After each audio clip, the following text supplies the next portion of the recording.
Thank you for joining Wars of the Roses.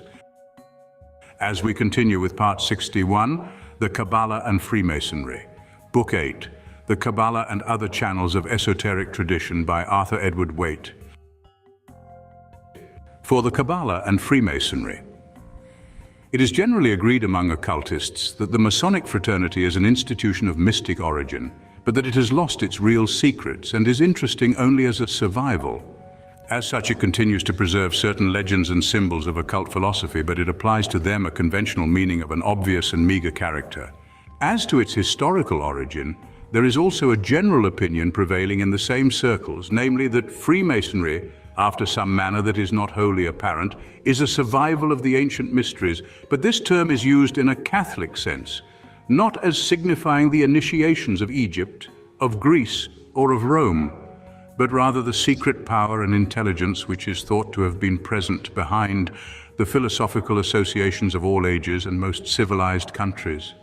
During the Christian period, the knowledge which would otherwise have perished was preserved among successive occult fraternities, some known to history, such as Templars and Rosicrucians, the rest working in complete silence. Corporately or otherwise, they were all affiliated with each other, and symbolic Freemasonry forms the last link in the Western chain of transmission. No presentation of this hypothesis has so far been able to survive analysis, and the inductive student must be content to recognize A, the mystic nature of most Masonic symbolism, to which the fraternity now attaches only elementary meanings belonging to the ethical primer. B, a certain analogy of ostensible purpose as regards the ends of human existence, but it is not worthwhile to insist strongly on this point. C, the affinity for mysticism which has always been shown by Masonry during its historical period. It may be added that there are certain indications which point to a possible connection between Masonry and Rosicrucianism, and this, if admitted, would constitute the first link in its connection with the past. The evidence is, however, inconclusive or at least unextricated. Freemasonry per se, in spite of the affinity with mysticism which I have just mentioned, has never exhibited any mystic character, nor has it a clear notion how it came by its symbols. Though occultists at all times have gravitated towards it, and though it has tolerated and even received them, it has shown no sense of understanding on occult subjects. This being the state of the case, and the claim which is made for Freemasonry having never been urged by the institution on its own behalf, there is nothing prima facie to accredit the idea that it has ever been a channel of the secret tradition, or to warrant us in supposing a priori that it should have any distinct analogies with Kabbalism, and as a fact, its position in this respect is much like that of alchemy, seemingly fortuitous, a question of subsequent introduction, as much imputation as reality, a varnish rather than a permeating tincture, and yet, like all such positions, interesting. To establish my point, I must refer for a third time to the fact that since Masonry appeared on the historical plane, occultists and mystics have always tended towards it, that it has received them all amiably, and that all have elaborated the system in accordance with their particular notions. During the prevalence of the passion for rites, we know that alchemists, Swedenborgians, Martinists, theurgists, astrologers, all invented new grades and new orders, and as at this period there were also Kabbalists. So in one or two instances we hear of Kabbalistic rites, and especially of rites and grades which exhibit Kabbalistic influences. As Freemasonry is not Swedenborgianism, as it is not alchemy, as in spite of the elect koans, the evocations and rituals of Pasquale, and all the magical marvels of Schröpfer, it is not theurgy, as it is still less the mysticism of any of the true mystics. So it is not Kabbalism, but it has been developed somewhat in Kabbalistic, as in other interests. It must be added that the few Kabbalistic degrees which have left any record behind them beyond their name, and the uncommon swiftness with which they passed into extinction, give no evidence of acquaintance with the Jewish esoteric tradition. They represent the Kabbalism of the period. There is no need to speculate as to its quality. It has bequeathed its literary remains in grimoires and grand clavicles, in the spurious thaumaturgic processes of Abramelin, and in amusing Kabbalistic correspondence with the Seigneur Astaroth, the lees and levations of the rabbinical conduits. As it will be well to enforce these statements by means of documentary evidence, I will add an account of one Kabbalistic grade which may be taken to represent the whole. A degree of Knight of the Kabalah once existed among those innumerable decorative developments of the fraternity, which were termed high by their disciples and spurious by some who resented innovations, and especially those which led to nothing. It has long since fallen into disuse. The object of the candidate, according to the catechism of the degree, was to know by means of numbers the admirable harmony which subsists between nature and religion. It defines the Kabbalist as a man who has acquired the sacerdotal art and the royal art by the communication of the tradition. The device was oninia in muneris cita sunt. The master of the lodge in which the degree was imparted seems to have been called the president of the Sanhedrin and the rabbi. The mystical significance of numbers was developed by the Catechism in a somewhat curious manner, which it may be worthwhile to summarize. One is, in the moral order, a word incarnate in the bosom of a virgin, otherwise religion. In the physical order, a spirit embodied in the virgin earth or nature. It is the generative number in the order of divinity, apparently a false symbolism because the monad neither generates nor is generated, whence Eliphas Levi more correctly says that the monad supposes the duad, and thence through the triad all numbers are evolved.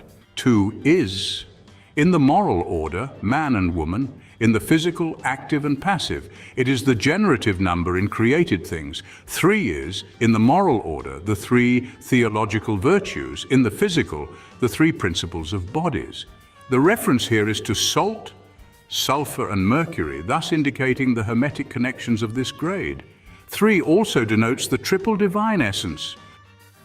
4 is the 4 cardinal virtues, the 4 elementary qualities, another hermetic reference. And it is, moreover, the most mysterious of numbers, because it contains all the mysteries of nature. 5 is the quintessence of religion and the quintessence of matter, which again is alchemical. It is also the most occult number, because it is enclosed in the center of the series. The precise meaning of this last statement does not appear, but it may possibly refer to the pentagram as one of the emblems of the grade. 6 is the theological cube and the physical cube. It is the most salutary number because it contains the source of our spiritual and corporeal happiness. Is this a reference to the mystical adultery of the first man, whereby the coming of the liberator was necessitated? 7 is the 7 sacraments and the 7 planets. It is the most fortunate number because it leads us to the decade, the perfect number. 8 is the small number of the elect or the wise. It is the most desirable number because he who possesses it is of the number of the elves and sages. 9 is the exaltation of religion and the exaltation of matter. It is the most sublime number because religion and nature are both exalted thereby. 10 is the 10 commandments and the 10 precepts of nature. It is the most perfect number, but because it includes unity, which created everything, and 0, symbol of matter and chaos, whence everything emerged. In its figures, it comprehends the created and uncreated, the beginning and end, power and force, life and annihilation. By the study of this number, we find the relations of all things, the power of the Creator, the faculties of the creature, the Alpha and Omega of divine knowledge. 11 is the multiplication of religion and the multiplication of nature. It is the most multiplying number because with the possession of 2 units, we arrive at the multiplication of things.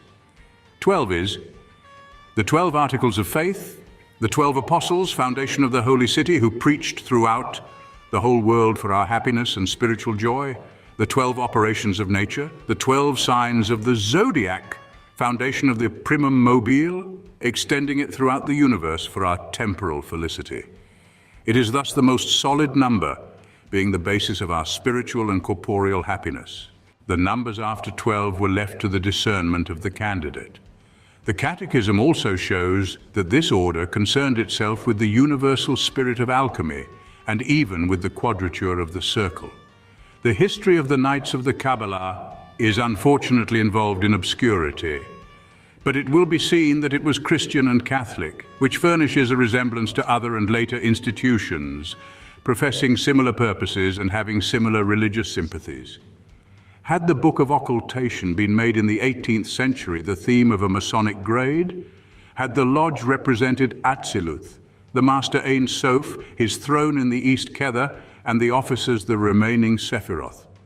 Had the ritual been constructed from the Zohar and the Catechism from the apparatus of Rosenroth, all this would have proved nothing as to the Kabbalistic connections of Masonry. Within recent years, a powerful Masonic order has undergone a species of development in this direction through the labors of Albert Pike, and there can be little doubt that it was his intention to transform the ancient and accepted Scottish Rite into a seminary of occult study. There may be many of its own brethren at the present time in whom this statement will excite only incredulity.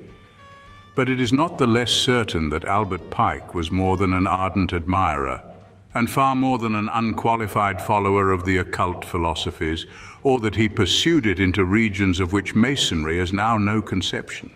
He was also seconded by numerous like-minded persons who occupied high dignities in the United States Southern jurisdiction, and some of whom still survive. The evidence of all these things is to be found in the vast body of instruction which he compiled, chiefly from sources in occult literature for all the grades of the order. No person who is acquainted with the morals and dogma can fail to trace the hand of the occultist therein, and it is to be especially observed that, passing from grade to grade in the direction of the highest, this instruction becomes more and more Kabbalistic. It matters little that the sources from which Pike drew were not of the best, or that, though a man of wide reading, he was not a skilled critic, for we are concerned only with a tendency and its development.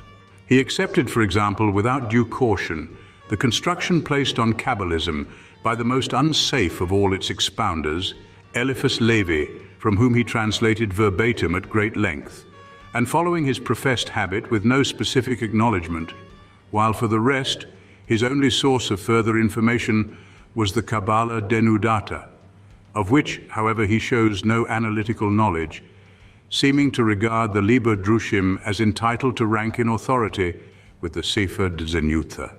In spite of these limitations, he made available an amount of information on occult subjects with which no previous scheme had ever provided Masonry. Yet with all his strenuous efforts, it must be doubted whether the seal of occultism has been impressed effectually on the ancient and accepted Scottish Rite. In which case, if we accept such interesting minor instances as the Societas Rosicruciana in Anglia, with which I've dealt elsewhere, it must be confessed that the ancient and primitive rite of Memphis and Misraim is the only section of high-grade Masonry which claims a distinct purpose of an occult kind. It is not necessary to say that in England, at least, it has failed wholly in obtaining recognition as a genuine development of Masonry, and it remains practically in abeyance. We see, therefore, that Kabbalistic influence is confined to the so-called high grades. It would be absurd to discuss the possibility of its conscious presence in the Blue Lodges, or seek to interpret the legend of the master grade in connection with Jewish tradition. The symbols, however, which are familiar to the initiates of these lodges do connect with Kabbalism, among other forms of occult philosophy. But the presence of the Seal of Solomon among the heirlooms of the Brotherhood being so far unaccountable, it is useless to insist on the connection because nothing logically follows from it. So far as history is concerned, Kabbalism and Masonry have joined hands in the sphere of the higher grades. And as a historical fact, this is interesting, but that it is otherwise significant must be left to those who affirm it. Thank you for watching, and please don't forget to share, like, subscribe, and comment, and if you can, please consider donating to Wars of the Roses. Links to PayPal and Patreon are in the description. Thank you so very much.